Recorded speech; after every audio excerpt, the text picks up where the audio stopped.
So recently, I went to a Montessori school to conduct my motivation project.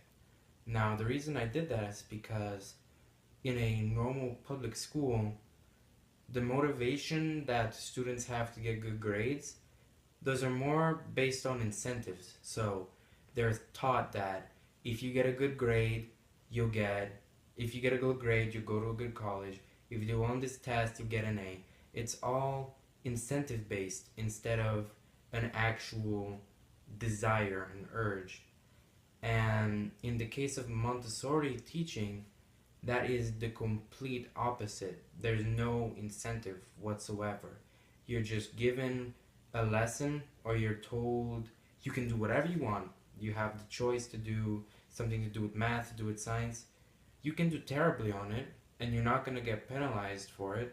And you can also do it amazing job, and you also won't be given like an A or a B. So either way, you're not going to be given an incentive. What it has to do with is your own personal motivation to do this. So in order to test this out and to see if that theory is correct, I asked 3 students from various age groups what is their favorite subject, why they do it, if they're given an incentive or anything. And the thing that I also had to look out for is that when it comes to asking children questions, sometimes the way someone asks can sway their minds into believing what isn't the truth is the truth, which is one of the reasons why interrogating children about a crime scene can be not as accurate, because sometimes the question that you ask will turn the child's gears into believing that that's the actual truth. So now you'll see the 3 different students, and let's hope their reaction will be very interesting. Hello, so I just wanted to know, what's your favorite subject in school? What do you like doing the most? I like art. Oh, really? I like art too. I'm a pianist. I'm huge into art. What do you like the most about art? Why does it speak to you? Well, I like it about because you can like use these shapes Mm-hmm. and make it into Anything. yes. I understand. So you like to explore all the infinite possibilities and creations that you can do with art. Yes. So when did you start liking art? When did it? Well, when I was a kid, I drew, I see. and it got into me. Mm. So, It's fun. yeah, definitely. So, do you think that being in this environment and with help from teachers and everything, do you feel that that helps you, makes you want to do more art? Do you feel like the support helps you expand your artistic endeavors? Yeah. Really? That's interesting. So for example, if you were in a different place and the teachers were meaner, or they didn't really support your art, it wouldn't help as much. And I wouldn't. yeah. All right, perfect. Well, thank you a lot. I appreciate your time. Hello. So, I just have a question. Well, clearly you're working on a periodic table and you enjoy that. What do you find to be your favorite subject in school? Probably biology. Really? Biology. What do you like the most about biology? Why? I like studying on animals. I see. So, when did you start to be interested in this? Probably like 3rd grade. Ah, so it just spoke to you and you just Yeah. really enjoy science. That's understandable. So, thing is, do you think that being in this environment helps you a lot with opening your mind to all this science stuff? It helps you do your research because it's you want to do it. Yeah. Now, if you were at a different place where the teachers were meaner, they were stricter, they made you do things that you necessarily didn't want to do, do you think that you wouldn't have been able to expand your horizons so much? Do I you think? don't think so. You don't think so?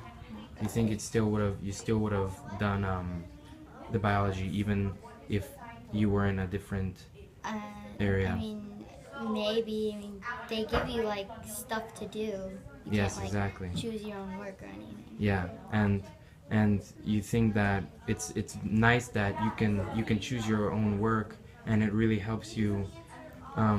go in depth. Mhm. Perfect. Well, thanks for your time. I appreciate it. Hey there. So I have just a few questions for you.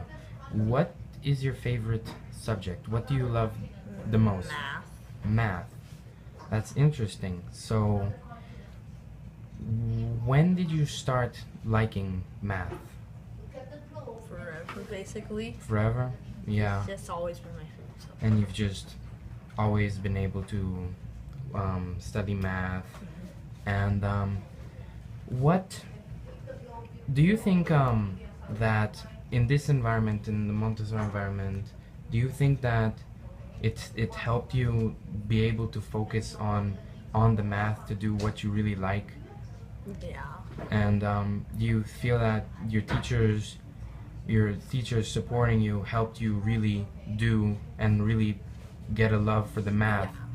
So if you were in a place where people were less supportive, they forced you to do things that you didn't really want to Probably do, wouldn't like math that much. you wouldn't like math that much. Yeah. So you think that on genuinely being supported by people and being able to do what you want to do really helped you expand your passion for math. Yeah. Perfect, thanks.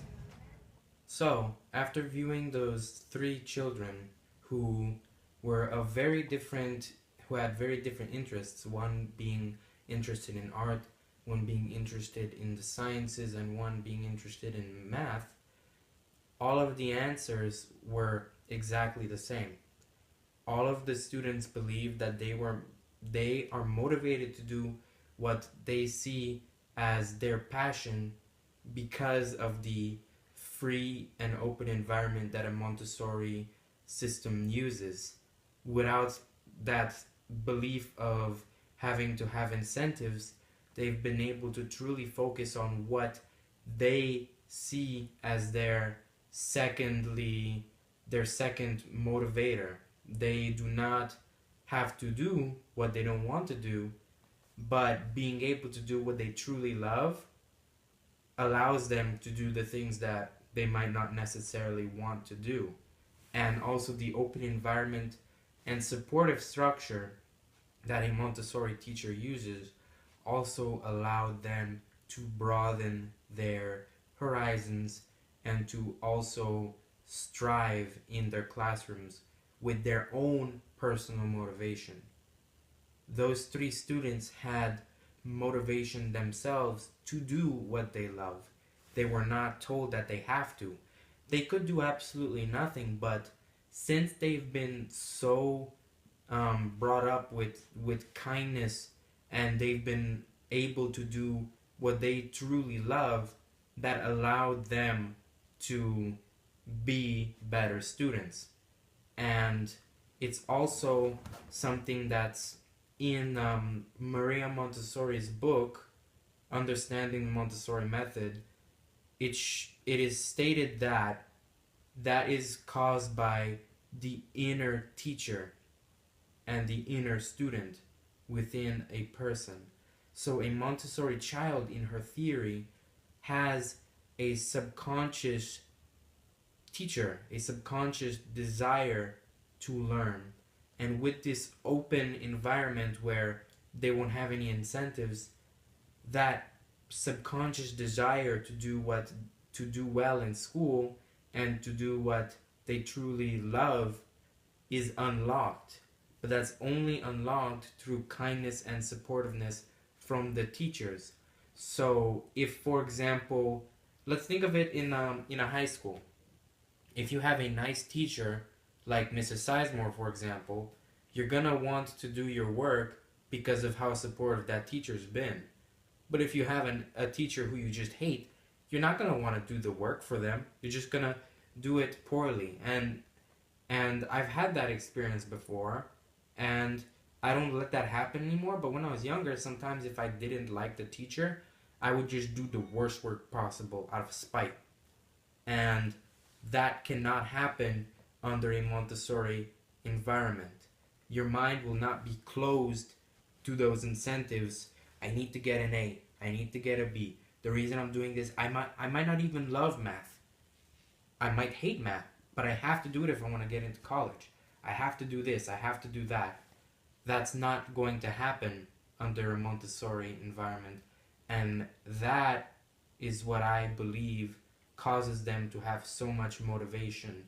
I have to agree with Maria Montessori's theory, because all three answered those questions with that result perfectly, even though they were completely opposite people. And I picked those people on purpose because I knew they were very different personality types. They were very different in what they like to do. They all like very different things, yet all of their answers were identical. So my conclusion definitely would have to be that Maria Montessori was right.